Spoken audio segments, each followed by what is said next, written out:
जय हिंद बच्चों, कैसे हैं आप सब।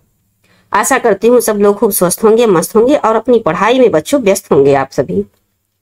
तो आइए बच्चों, हम गद्य पद्य साहित्य का जो इतिहास हमारा चल रहा है श्रृंखला, उसमें हम सूरदास को पढ़ रहे हैं। अध्याय 3 है, कक्षा 11 का अध्याय 3 सूरदास द्वारा रचित जो आपका वात्सल्य है, भ्रमर गीत है, इसको हम बच्चों पढ़ रहे हैं। तो इस श्रृंखला में हमने कुछ भाग को आगे पिछले क्लासेज में पढ़ लिया है और ये दूसरा भाग है। चूंकि वीडियो काफी लंबा हो जाता इसलिए हम इसको 2 भाग में डिवाइड किए बच्चों। तो आज हम यहाँ लड़िकाए को प्रेम कहो अली कैसे छूटत यहाँ से प्रारंभ करेंगे। तो बच्चों हम इस जो हमारा लक्ष्य हिंदी क्लासेज चैनल है, यहाँ से हम आपका कक्षा 9, 10 और 11 और 12 ये 4 क्लासेज जो हिंदी का पाठ्यक्रम है बच्चों, हिंदी विषय, उसको हम डे बाय डे करके संपूर्ण पाठ्यक्रम को हम पढ़ाना प्रारंभ कर दिए हैं। तो बच्चों आइए अब आप सब लोग जुड़ जाइए इस चैनल से और इस चैनल का भरपूर लाभ उठाइए, क्योंकि यहाँ पर बहुत ही अच्छे व्याख्या के साथ चीजों को आपको सामने प्रस्तुत किया जा रहा है और आने वाले समय में महत्वपूर्ण प्रश्नों को भी हल कराया जाएगा। आपके परीक्षा को दृष्टिगत रखते हुए अच्छे से जो भी परीक्षा में महत्वपूर्ण प्रश्न है उससे संबंधित हम बहुत सारी चीजों को हल कराएंगे। और अभी तो हम बच्चों गद्य का जो गद्य साहित्य का इतिहास है उसको पढ़ रहे हैं गद्य पाठ में, और उसके बाद पद्य साहित्य के इतिहास को पढ़ेंगे, क्योंकि इसमें से 10 नंबर के प्रश्न बनते हैं, 5-5 नंबर के, 5 गद्य और 5 पद्य के। और इधर दूसरा वीडियो बच्चों हम प्रोवाइड करा रहे हैं पद्य से संबंधित, जो कि आपकी पंक्तियां हैं, दोहा हो गया, सोठा, ये सारी चीजें जो है नहीं बच्चों। सूरदास, अभी मलिक मोहम्मद जायसी को हम लोगों ने पढ़ लिया है, कबीरदास की साखी को भी पढ़ लिया है। अब आपका तीसरा अध्याय आता है सूरदास जी, इनको हम आज फिर शेष भाग है उसको कंप्लीट करेंगे। तो बच्चों आगे बढ़ने से पहले छोटी सी रिक्वेस्ट है। जी हाँ बच्चों, आप सब जानते हैं कि चैनल को सब्सक्राइब करें बच्चों और वीडियो को लाइक अवश्य करें, अपने फ्रेंड सर्कल में इसे शेयर करने का प्रयास करें। तो आइए बच्चों हम अब इस श्रृंखला में आगे बढ़ते हैं। आप हमारे साथ पढ़ेंगे और पूरे लगन से पढ़ेंगे। आइए देखिए क्या यहाँ पर कहा जा रहा है। देखिए, लड़िकाई को प्रेम कहोवली कैसे छूटत, लड़िकाई को प्रेम कहो अली कैसे छूटत, कहा कहो ब्रज नाथ चरित अंतर्गति लूटत, अंतर्गति लूटत, वो चितवन वो चाल मनोहर, वो मुस्कानी मंद धुन गावनी, नटवर भेष नंद नंदन को, वो विनोद वो बनते आवनी, चरण कमल की सो करती हूँ, ये संदेश मुई विष सम लागत, सूरदास पल मोहिना बिसरत, मोहन मूरति सोवत जागत, मोहन मूरति सोहत जागत। आइए बच्चों भावार्थ को समझते हैं। अगर इसके भावार्थ को, व्याख्या को भली प्रकार से आप समझ लेंगे, सुन लेंगे, तो इससे संबंधित जो भी क्वेश्चन बनेंगे आपका एक भी क्वेश्चन छूटने वाला नहीं है। तो प्रारंभ करते हैं। पहले इसमें क्या प्रसंग है बच्चों, ये समझते हैं कि इस पद्यांश में गोपियां जो हैं उधो से कह रही हैं। किस बारे में कह रही हैं? कह रही है श्री कृष्ण के प्रति हमारा जो प्रेम है वो बचपन का है, अभी से नहीं है, मतलब आज 2-4 दिन का प्रेम नहीं है। हम लोग उनके बचपन से ही उनको प्रेम करते हैं। वो इस तरह आसानी से समाप्त नहीं किया जा सकता जो प्रेम हमारा है उनके प्रति। तो आइए बच्चों इसके व्याख्या को समझते हैं। गोपियां कहती हैं, लड़िकाई को प्रेम कहो अली कैसे छूटत। गोपियां कह रही हैं कि हे उद्धव, श्री कृष्ण के प्रति हमारा जो प्रेम है, हमारा जो स्नेह है, उनके बचपन से ही है, अर्थात बहुत पुराना है। वो अब इस तरह आसानी से कैसे समाप्त किया जा सकता है। कहा कहो ब्रजनाथ चरित अंतर्गति लूटत। आगे फिर गोपियां कहती हैं कि ब्रजनाथ अर्थात श्री कृष्ण के चरित्र के बारे में तुम्हें कहां तक बताऊं, उनके चरित्र के बारे में तुम्हें कहां तक और कितना बताऊं। उनके साथ तो व्यतीत किया गया एक एक पल हमारी अंतरात्मा के लिए परम आनंद की प्राप्ति के जैसा है। अर्थात उनके साथ जो बिताया गया एक एक पल है वो परम आनंद देता है हमको, जब उसको याद करते हैं उस पल को, उस समय को। फिर आगे क्या कहती हैं बच्चों, वो चितवन वो चाल मनोहर वो मुस्कान मंद धुन गावन और नटवर भेष नंद नंदन का वह विनोद वह बनते आवन। अब यहाँ पर बच्चों बहुत भाव से समझिएगा। यहाँ पर कितना सुंदर वर्णन की है गोपियां श्री कृष्ण के बारे में। कह रही हैं कि उनकी वो जो तिरछी भौहें हैं बच्चों, चितवन, चितवन अर्थात तिरछी नयन, वो चाल मनोहर, अच्छा मन को, मनोहर अर्थात मन को मुग्ध कर देने वाला, मन को प्रसन्न कर देने वाला, मन को भाव विभोर कर देने वाला वो जो उनकी मुस्कान है, और जो वो बांसुरी की वो मधुर मधुर मंद धीरे धीरे जो ध्वनि संगीत है, उनका लीलाकारी जो वेशभूषा है, जो नंद के बेटे हैं उनकी जो हंसी मजाक है, वो जो लौटते हुए वन से लौटते हुए छटा आदि, जो उनकी जो छटाएं दिखती थी वन से लौटते हुए, उनके जो चेहरे, उनका जो छवि दिखता था, मन को परम आनंद कराते हैं, मन को बहुत सुख प्रदान करते हैं जब उनको याद करते हैं। आगे कह रही हैं गोपियां की चरण कमल की सौंह करती हूँ, चरण कमलों की कसम खाती हूँ, यह संदेश मुझे विष सम लागत। ये जो तुम संदेश दे रहे हो ज्ञान की बात, ये मुझे विष के समान लगता है। सूर्यदास पल महीना बिसरत, सूर्यदास कह रहे हैं कि गोपियां कह रही हैं कि मुझे एक पल भी नहीं बिसरता क्या मोहन की मूर्ति सोवत जागत, मतलब एक पल भी नहीं बिसरता, सोते हैं तो भी ध्यान में आते हैं, जाग जाते हैं तो भी ध्यान में आते हैं। अब यहाँ देखिए बच्चों गोपियां कितना सुंदर वर्णन कर रही हैं श्री, यहाँ पर चरण कमल देखिए बच्चों, चरण कमल, चरण रूपी कमल, चरण रूपी कमल। यहाँ पर अगर आप अलंकार की बात करेंगे तो यहाँ पर रूपक अलंकार हो जाएगा, और आप समास की बात करेंगे तो यहाँ पर कर्मधारय समास हो जाएगा। विशेषण विशेष बहुलम है ना बच्चों, कौन विशेषण है? चरण, और विशेष कौन है? विशेष कौन है? चरण, और विशेषण क्या है? कमल के समान, कमल, कमल की विशेषता के समान चरण को दर्शाया गया है।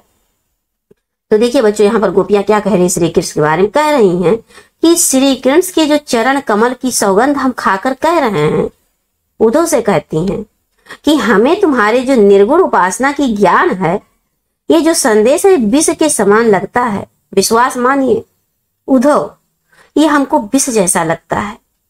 आगे फिर सूरदास जी कहते हैं कि गोपियां कहती हैं कि उन्हें श्री कृष्ण की मोहिनी जो मूरत है, सोते जागते उठते बैठते प्रत्येक क्षण हर पल एक एक पल के लिए नहीं भूलती है, तो फिर उनको हमेशा के लिए कैसे भुलाया जा सकता है।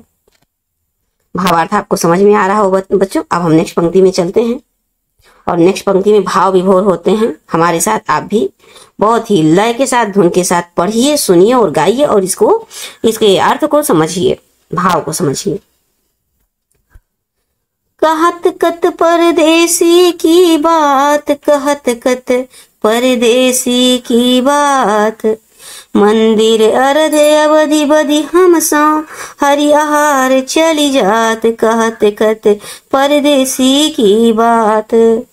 शशि रिपु बरस सौर रिपु जुगवर, हर रिपु कीन्हो घात, और मग पंचक लय गयो सांवरो, ताते अति अकुलात, नखत वेद ग्रह जोरी अर्ध करी, सोई बनत अब खात, कहत कत परदेसी की बात। सूरदास बस भाई बिरह के कर बीजे, पछितात कहत कत परदेसी की बात, कहत कत परदेसी की बात। आइए बच्चों अब इसके भावों को हम लोग समझते हैं। यहाँ पर जब श्री कृष्ण के लौट आने की अवधि बीत जाने पर, जैसे जब वो कहते हैं कि हम इतने समय में लौट आएंगे, तो वो समय बीत जाता है। तो उनके लौटने की प्रतीक्षा कर रही हैं गोपियां। अब वो सोच रही कि समय तो समाप्त हो गया, श्री कृष्ण ने कहा था कि इतने समय में फिर हम वापस आ जाएंगे। तो गोपियों की जो व्यथा का चित्रण यहाँ पर किया गया है बच्चों, ये बड़ा ही मार्मिक है, हृदय को छू लेने वाली है, हृदय स्पर्शी है। ध्यान से समझिए बच्चों, गोपियां क्या कहती हैं उद्धव से, कहत कत परदेसी की बात, कहत कत परदेसी की बात। हे उद्धव, अपनी विरह व्यथा का वर्णन करते हुए कहती हैं, हे उद्धव, तुम हमसे उस परदेसी श्री कृष्ण की बात क्या कहते हो। कहत कत परदेसी की बात, तुम मुझसे वो जो परदेसी हो गए हैं श्री कृष्ण, उनकी बात क्या करते हो। फिर आगे कहते हैं, मंदिर अरध अवधि बदी हम सौ, हरि आहार चल जात। वह तो एक पक्ष अर्थात 15 दिन, एक पक्ष बच्चों 15 दिन का होता है, तो 15 दिन की बात कहकर गए थे, किंतु अब तो पूरा महीना बीत गया है। श्री कृष्ण के वियोग में हमारे दिन वर्ष के समान और रात्रि युगों के समान बीत रही हैं। समझ रहे हैं बच्चों। फिर आगे क्या कह रही हैं श्री कृष्ण के वियोग में गोपियां, शशि रिपु बरस सूर्य रिपु जुगबर हर रिपु कीन हो घात। क्या कह रही हैं कि तुम महीनों बीत गया, उन्होंने एक पक्ष अर्थात 15 दिन के लिए कहा था कि वापस आ जाएंगे, अभी तो महीनों बीत गया है।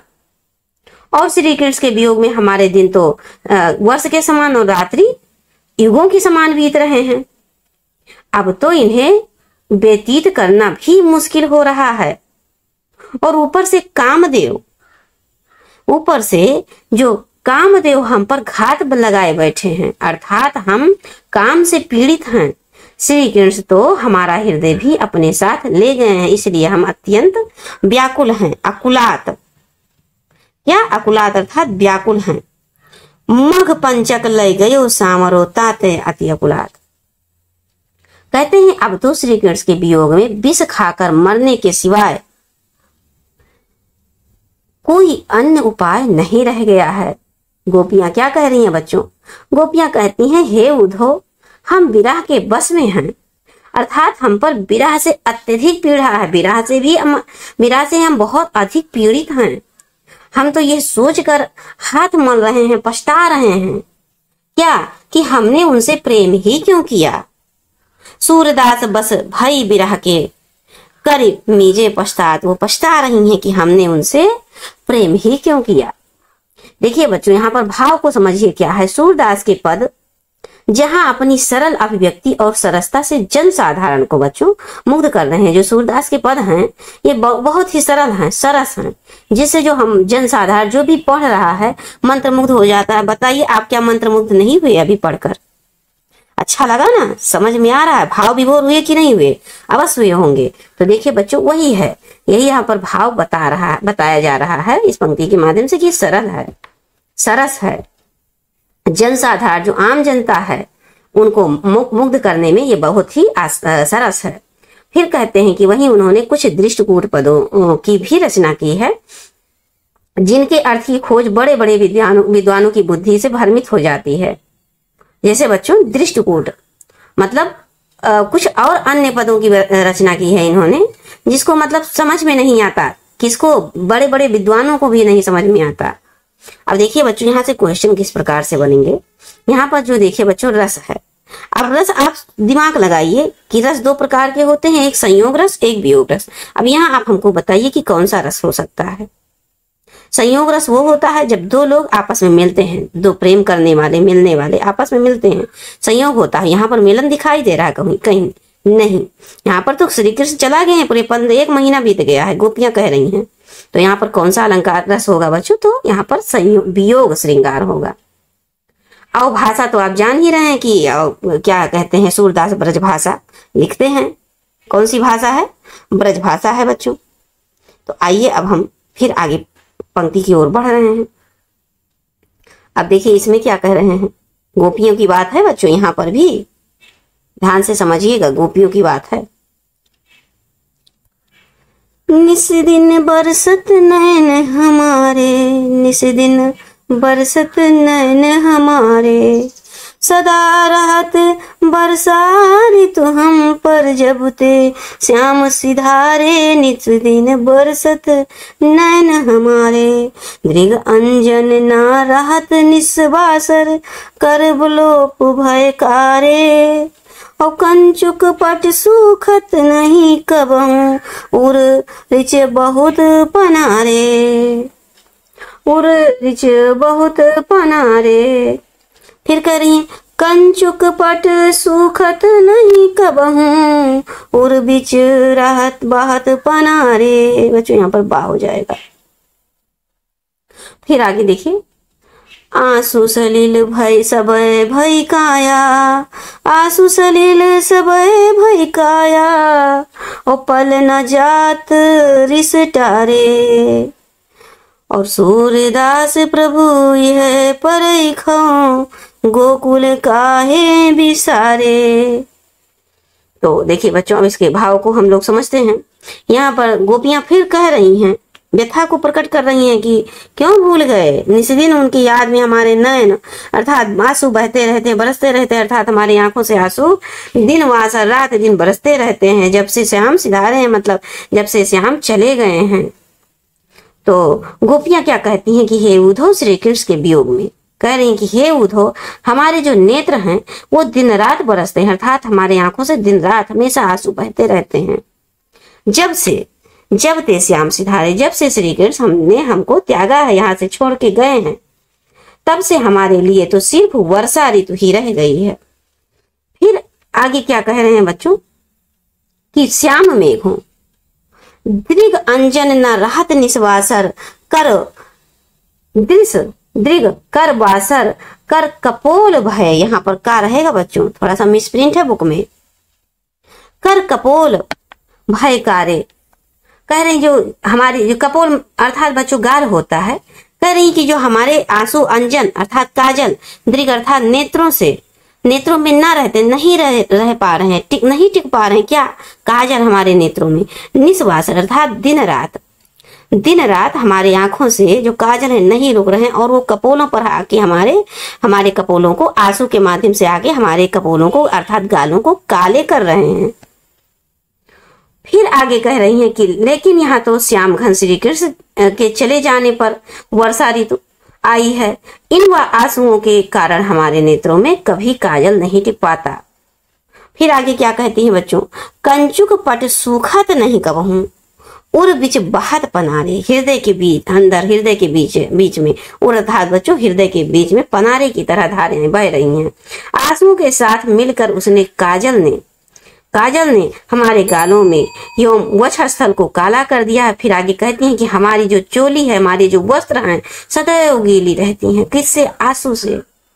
अर्थात हमारा जो हृदय, हमारे हृदय पर सदैव आंसुओं की वर्षा होती रहती है। अब तो ऐसा प्रतीत होता है, कैसा प्रतीत होता, आंसू सलील सबय भई काया, पल न जात रिस टारे। अब तो ऐसा प्रतीत होता है, कैसा प्रतीत होता है बच्चों, कह रही कि अब मानो हमारा शरीर ही आंसुओं के रूप में परिवर्तित हो गया है। अतिशयोक्ति अलंकार यहाँ पर, अर्थात पूरा जीवन अश्रुमय हो गया है। अब कामदेव का क्रोध भी रिस पल जात न टारे। देखिए बच्चों, रिस क्रोध भी पल भर के लिए शांत नहीं हो पा रहा है, अर्थात अब कामदेव का क्रोध भी पल भर के लिए शांत नहीं हो पा रहा, अर्थात जो हमारे अंदर काम वासना जग रही है ये भी शांत नहीं हो पा रहा एक भी पल के लिए। फिर आगे गोपियां क्या कहती हैं कि आंसू, यहाँ पर सूर्यदास प्रभु यह परखो, गोकुल काहे बिसारे। आगे गोपियां फिर कहती हैं कि हमें तो ये देखिए, आंसू सलिल सबय भई काया, हमें तो ये दुख है कि श्री कृष्ण ने गोकुल एवं गोकुलवासियों को भुला ही क्यों दिया। काहे बिसारे, गोकुलवासियों को काहे बिसारे। ये सूरदास जी कह रहे हैं बच्चों कि गोपियां कह रही हैं, क्या कह रही हैं कि हे उद्धव, हमें तो ये दुख है, इस बात का बड़ा ही कष्ट है, बहुत ही दुख है कि श्री कृष्ण ने गोकुल एवं गोकुलवासियों को क्यों भुला दिया। हम ये नहीं समझ पा रही हैं कि हमारी किस गलती के कारण श्री कृष्ण ने हमें विस्मृत अर्थात भुला दिया, विसार दिया। आइए बच्चों हम नेक्स्ट पंक्ति पे चलते हैं। यहाँ पर उद्धव भली भली भई ब्रज आए उधो, भली भई ब्रज आए। यहाँ पर क्या कह रहे हैं देखिए, थोड़ा सा यहाँ पर और नीचे की पंक्ति में थोड़ा सा दिया हुआ है बच्चों, ये देखिए। तो यहाँ पर पहले हम इसको पंक्ति को समझ लेते हैं, फिर आगे बढ़ते हैं। थोड़ा सा और बड़ा कर दें बच्चों, ये देखिए थोड़ा सा हमारी सुविधा के अनुसार आप चीजों को समझ पा रहे हैं। धैर्य बनाकर सुनते रहिए, क्योंकि टॉपिक बड़ा लॉन्ग है तो इसलिए थोड़ा समय लग रहा है बच्चों, पर धैर्य बनाते हुए आप पढ़िए, क्योंकि ये व्याख्या आपके लिए इंपॉर्टेंट है। व्याख्या समझे रहेंगे, क्वेश्चन आंसर बहुत अच्छे से कर लेंगे। देखिए बच्चों, उधो भली भई ब्रज आए, उधो भली भई ब्रज आए। गोपियां कहती हैं कि उधो बच्चा अच्छा हुआ कि आप यहाँ ब्रज में आ गए। फिर कहती हैं विधि गुलाल कीन्हे कांचे घट, ते तुम आनी पकाए, और रंग दीन हो कान सांवरे, अंग अंग चित्र बनाए, पाते गरे ननन नेह तय, आधी अटा पर छाए। आधी अवधि बच्चों, यहाँ पर अवधि हो जाएगा, देखिए थोड़ा सा मिसप्रिंट है यहाँ पर, देखिएगा अवधि अटा पर छाए, ध्यान दीजिएगा बच्चों। अब इसके इतने भावों को हम लोग समझ लेते हैं। क्या, उधो भली भई ब्रज आए। यहाँ पर गोपियां क्या कहती हैं कि हे उधो, अच्छा हुआ आप यहाँ पर आए, क्योंकि उन्होंने गोपियों के कच्चे घड़े के समान, उन्होंने गोपियों के कच्चे घड़े के समान हृदय को पकाकर क्या किया, उसे पक्का कर दिया है। कह रही है कि विध कुलाल कीन्हे कांचे घट, कांचे कच्चे घड़े को ते तुम आनी पकाए, मतलब इसको पक्का कर दिया है आपने, मजबूत कर दिया है, जिससे श्री कृष्ण के प्रेम का जल अधिक दिनों तक सुरक्षित रह पाएगा। यहाँ पर बच्चों अपने जो नयन को कह रही हैं, अपनी आंखों रूपी घड़े को कह रही हैं कि ये बहुत अच्छा हुआ कि आप आ गए, अब हमारा मजबूत मन और मजबूत हो जाएगा, अब जिससे हमारी आंखों में आंसू ज्यादा दिनों तक टिक पाएंगे, रुक पाएंगे। फिर आगे क्या कहती हैं, क्योंकि ध्यान से सुनिए बच्चों, क्योंकि विधाता रूपी कुम्हार, क्योंकि चीजें समझने की कोशिश कीजिए बच्चों। विधाता, विधाता कुलाल कीन्हे कांचे घट, ते तुम आन पकाए। कह रही हैं कि आपने अच्छा किया यहाँ पर आए, क्योंकि विधाता रूपी कुम्हार ने अनेक उनके हृदय रूपी जिन घरों को कच्चा बनाया था, अर्थात ईश्वर ने जिस हृदय को मुलायम नरम बनाया था, कोमल बनाया था, उसे उन्होंने पका दिया, अर्थात मजबूत कर दिया है। किसने? श्री कृष्ण ने। अब आगे देखिए बच्चों, आगे क्या कह रहे हैं कि रंग दीन हो हम कान सांवरे, अंग अंग चित्र बनाए। कह रही हैं कि उनका जो हृदय रूपी घड़े को, उन्होंने जो हृदय रूपी घड़े को सांवरे ने अपने रंग में रंग दिया है। जो हमारा हृदय है, हृदय रूपी घड़ा है, इसको श्री कृष्ण के रंग में भली प्रकार से रंग गया है, अर्थात सांवरे रंग में रंग गया है, एवं इसके अंग अंग पर अपनी लीलाओं के चित्र बना दिए हैं इन्होंने। हमारा जो हृदय रूपी घड़ा है, इसके अंग अंग पर जो उनकी लीलाएं हैं, उनका चित्र सा बन चुका है। अब उन्हीं की बात, उन्हीं की लीलाएं याद आती हैं, जो बचपन से लेके आज तक हमने उनके साथ समय बिताए, देखे। जब वो छोटे से ही थे तो कैसे कैसे लीलाएं करते थे, सब हमारे हृदय रूपी घड़े के ऊपर सब एक एक चित्र अंकित हुआ है। फिर आगे क्या कहती हैं कि पाते गरे नैन नेह तय, और आधी अटा पर छाए, अवधि अटा पर छाए। बच्चों यहाँ पर अवधि अटा पर छाए। गोपियां फिर कह रही हैं कि उद्धव से, हे उद्धव, जब कृष्ण उन्हें अचानक छोड़कर चले गए तो उनके विरह में उनके नेत्रों से क्या हुआ, लगातार प्रेम के अश्रु की वर्षा होती रही। और होने के बाद भी घड़े जो हैं, कच्चे होने के बाद भी ये गले नहीं, पिघले नहीं, अर्थात इधर उधर भटके नहीं, मन दुखी होकर उनको हमने छोड़ा नहीं। यहाँ आशा ये है बच्चों कि उन्होंने हमसे, मतलब हमको झूठ बोलकर चले गए इतने दिनों तक, लेकिन इतना उनको याद कर करके रोया हमने, फिर भी हमने उनको छोड़ा नहीं, उनको हम भुलाए नहीं। यहाँ आशा ये होगा। फिर आगे कह रही हैं कि इसका कारण यह था कि कृष्ण उन्हें यह कहकर गए थे, क्या कह के गए थे कि वो शीघ्र ही, अर्थात कुछ एक ही पक्ष में वापस आ जाएंगे। फिर आप आगे देखिए बच्चों, यहाँ पर थोड़ा सा जो शेष भाग है, अब हम इसके अर्थों को समझते हैं।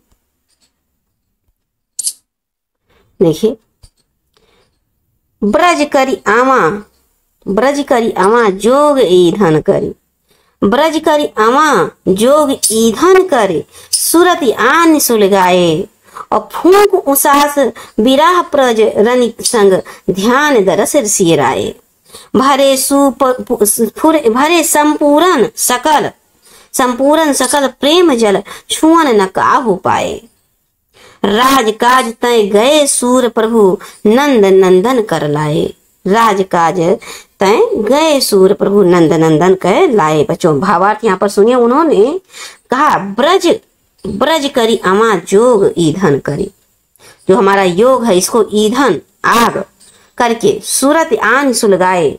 कह रही हैं कि जो इन कच्चे घड़ों में पर जो समय रूपी अटारी के छाए होने के कारण, जो समय रूपी अटारी छाया हुआ है घड़े पर, के कारण ये घड़े जो हैं गले नहीं हैं अभी, क्योंकि समय का इंतजार कर रहे थे धैर्य बनाए हुए।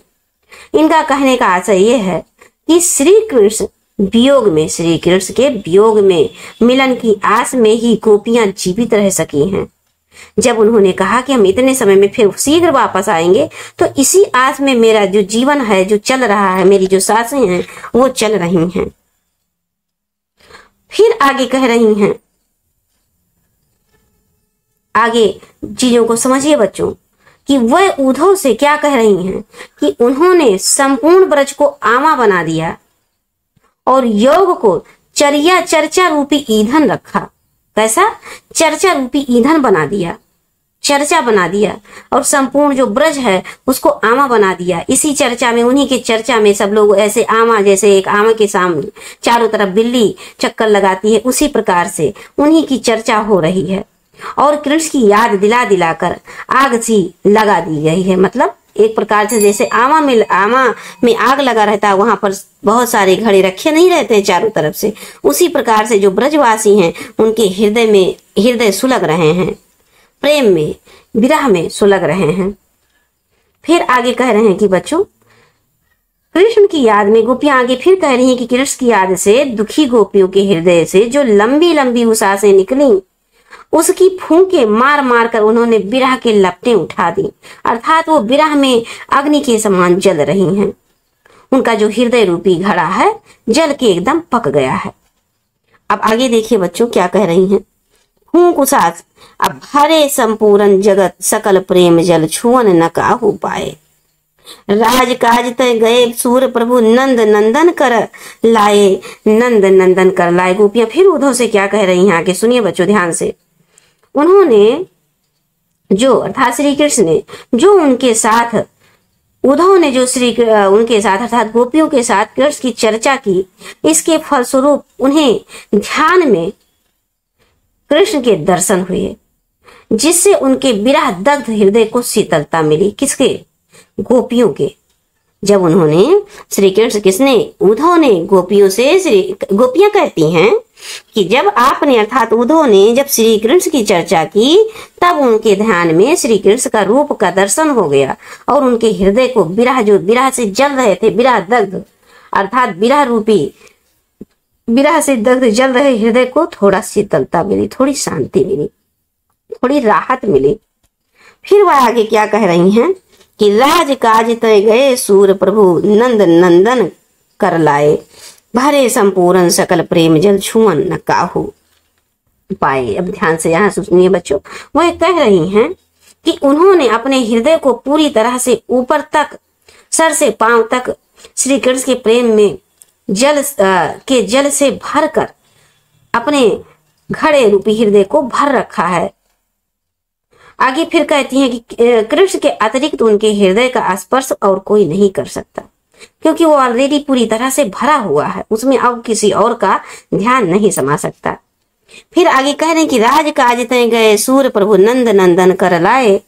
तो कह रही कि राज काज करके जब श्री कृष्ण वापस ब्रज लौट कर आएंगे तो वही इनका स्पर्श कर पाएंगे, अर्थात वही उनके हृदय को छू पाएंगे। गोपियों को कहने का आशय यह है बच्चों कि उनके हृदय रूपी घड़े में प्रभु के लिए पूर्णतः सुरक्षित और अनछुए हैं। मतलब जो प्रभु के ध्यान में हैं उनको और किसी का ध्यान नहीं आता है, और उनके हृदय में श्री कृष्ण के प्रति प्रेम है। श्री कृष्ण के प्रति ही प्रेम है, किसी और अन्य के प्रति प्रेम का कोई ख्वाब भी नहीं, सपने भी वो नहीं सोच सकती हैं। अब ये देखिए बच्चों, ये बड़ा ही सुंदर पंक्ति है और ये इंपॉर्टेंट है परीक्षा की दृष्टि से। आप इसके भाव को बहुत ध्यान से समझिए। अखियां हरि दर्शन की भूखी, कैसे रहते रूप रस राची, ये बतियां सुन रूखी। अवधि गणत इकटक मग जोगत, तब इतनो नहीं झूठी।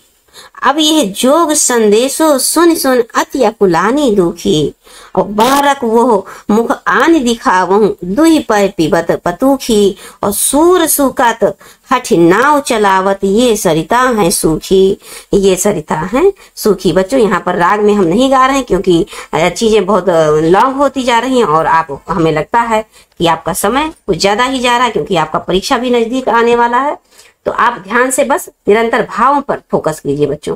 यहाँ की जो भाव हैं क्या हैं, तो देखिए बच्चों, अखियां हरि दर्शन की भूखी। ध्यान से समझिएगा बच्चों इस भाव को। गोपियां उद्धव से कहती हैं कि जो हमारी आंखें हैं वो श्री कृष्ण के दर्शन के लिए ही व्याकुल हैं। क्या? भूखी अर्थात व्याकुल हैं। कैसे रहती रूप रस राची, ये बतियां सुन रूखी। फिर आगे कहती हैं कि ये जो श्री कृष्ण के रूप एवं प्रेम में जो लीन है हमारी जो हृदय, हमारा जो मन, ये जो हमारी आंखें हैं, ये तुम्हारी योग संबंधी नीरस बेकार बातें सुनकर धैर्य कैसे धारण करें। हमको आप ये बता रहे हो कि श्री कृष्ण ने कहा है, क्या कहा है कि हम योग की बात करें, हम योग करें, हम ध्यान करें, हम निर्गुण साकार का ब्रह्मा का ध्यान करें। तो ये कैसे संभव है? जब से श्री कृष्ण के लौट कर आने तक की अवधि का एक एक दिन गिनती हुई टकटकी बांधे मार्ग की ओर देखकर प्रतीक्षा करती हैं, और तब भी ये उतनी दुखी नहीं हुई थी। क्या कह रही है गोपियां? समझिए कि मेरा हृदय, मेरा मन इतना दुखी तब भी नहीं हुआ था जब श्री कृष्ण के आने का रास्ता देख रहे थे इतने दिनों तक। लेकिन ये जो आज आपने क्या कहा, अब यह जोग संदेशो सुन सुन अति अकुलानी दुखी। फिर आगे कह रही हैं कि अब ये जो तुम्हारे योग संबंधी संदेशों को सुनकर ये आंखें अधिक व्याकुल और दुखी हो रही हैं। फिर आगे कह रही हैं कि बारक वो मुख आन दिखावहूं, दुहि पैर पिबत पतूखी। और सूर सुकत हठी नाव चलावत, ये सरिता है सूखी। बच्चों ये सरिता है सूखी। कह रहे हैं कि सरिता अर्थात नदी होगा बच्चों, और कैसे नाव चलाएं, ये सरिता रूपी जो नदी है तो सूख गई है। सूरदास जी कहते हैं कि गोपियां कह रही हैं। तो देखिए बच्चों क्या कह रही हैं गोपियां? कह रही हैं कि हमारी यही प्रार्थना है कि हमें कृष्ण के उस मुख का एक बार दर्शन करा दो। किसे कह रही हैं? उद्धव से कह रही हैं। जिस मुख से वह पत्ते के दोने में दूध दूध कर पीते थे, वो मुख की दर्शन हमको करा दो एक बार। फिर गोपियां आगे क्या कहती हैं कि हे उद्धव, हमें योग का उपदेश देकर तुम वैसा ही असंभव कार्य कर रहे हो जैसे कोई व्यक्ति सूखी नदी की बालू में हठ पूर्वक नाव चलाने का प्रयास कर रहा है। अर्थात हम श्री कृष्ण के प्रेम में इतनी अनुरक्त हो चुकी हैं, इतने उनके ही प्रेम में रत चुके हैं, मग्न हो चुके हैं कि हमारे ऊपर तुम्हारी इन बातों का कोई प्रभाव नहीं पड़ने वाला। अब हम पर योग का प्रभाव डालना बिल्कुल वैसा ही है जैसे कोई सूखी नदी में नाव चलाने की चाह रखता हो, जो कि असंभव है। तो अब देखिए बच्चों, इसमें हमें लगता है हाँ ये अंतिम आपका पंक्ति था। अब देखिए बच्चों, हमने यहां तक पढ़ लिया। देखिए कितना लॉन्ग पंक्ति था। देखिए भ्रमर गीत में इतना था, और ये वात्सल और फिर विनय, इतना हमने 2 क्लासेज में कंप्लीट किया। पिछली क्लासेज में हमने भ्रमर को पढ़ लिया था, आधे पार्ट को समाप्त कर दिया था। तो बस यहाँ से थोड़ा सा बच्चों, ये देखिए लड़काई को प्रेम, यहाँ से हमने आज समाप्त किया है। और मुझे विश्वास है बच्चों चीजें आपको ध्यान से समझ में आएंगी। अगर आप ध्यान से सुनेंगे 1 से 2 बार तो चीजें आपको अवश्य समझ में आएंगी। तो आइए बच्चों, अब हम नेक्स्ट इनके जो प्रश्न उत्तर की श्रृंखला है उसको लेकर हम आगे बढ़ेंगे। और इसमें जो व्याख्या है आप तो जानते हैं बच्चों, व्याख्या अब परीक्षा का जो पैटर्न थोड़ा चेंज हुआ है, पहले की तरह नहीं रहा कि ये पंक्ति पूरा दे देंगे, ऐसे पंक्ति पूरा दे देंगे और उसके बाद में वहां पर कहेंगे कि संदर्भ और प्रसंग और व्याख्या लिखिए। अब ऐसा नहीं रहा। इस 5 क्वेश्चन आएंगे बच्चों, जो प्रत्येक क्वेश्चन 2-2 अंक के रहेंगे। अब पूरे 10 नंबर का ये पंक्ति रहेगा। आप ऐसे 3-4 चैप्टर बच्चों, जैसे हमने जो कई इंपॉर्टेंट पर फोकस किया है कि ये इंपॉर्टेंट है, इसको याद कर लीजिए, तो आप इसको याद कीजिए, आप ध्यान में दीजिए बच्चों, ये याद कर लीजिएगा। आपके एग्जाम में देखने को मिल सकता है। ऊधो जोग जोग हम नहीं, मोस्ट इंपॉर्टेंट है, ध्यान में दीजिएगा बच्चों, है ना। ऊधो मोहि ब्रज बिसरत नाही, ये सब इंपॉर्टेंट पंक्ति में है। इसको आप निरंतरता आप बनाए रखिए, हमारे चैनल से जुड़े रहिए और इसका लाभ उठाइए। तो आइए बच्चों, इन वाक्यों के साथ अब हम वीडियो समाप्त करते हैं और आपसे मिलते हैं नेक्स्ट क्लास में इससे संबंधित कुछ प्रश्न उत्तर के साथ। तो चलते चलते बच्चों छोटी सी रिक्वेस्ट, जी हाँ बच्चों, आप जानते हैं आप इस चैनल को सब्सक्राइब अवश्य कर लें बच्चों, वीडियो को लाइक करें, लाइक अवश्य करें, क्योंकि लाइक एक इम्पोर्टेंट हिस्सा होता है गुरु के लिए। क्यों? क्योंकि इससे ही उनको ये पता चलता है कि हाँ बच्चे हमारे हमको समझ पा रहे हैं, जो हम समझा रहे हैं, प्रयास कर रहे हैं, अपना 100% प्रयास दे रहे हैं बच्चों समझाने के लिए, और पूरा कोशिश कर रहे हैं कि आपको चीजें समझ में आए, आपको अच्छा लगे। तो इसके लिए आप लाइक अवश्य करें और चैनल को सब्सक्राइब कर लें, जिससे निरंतर आपको वीडियो प्रोवाइड होता रहे, मिलता रहे। क्लास 9 to 10 हम चीज़ों को, क्लास हिंदी विषय को लेकर सारे विषय को हम डे बाई डे प्रोवाइड कर रहे हैं। तो आप चैनल को सब्सक्राइब कर लीजिए और अपने छोटे बड़े भाई बहनों को भी सूचित कर दीजिए इस चैनल के बारे में। जय हिंद बच्चों।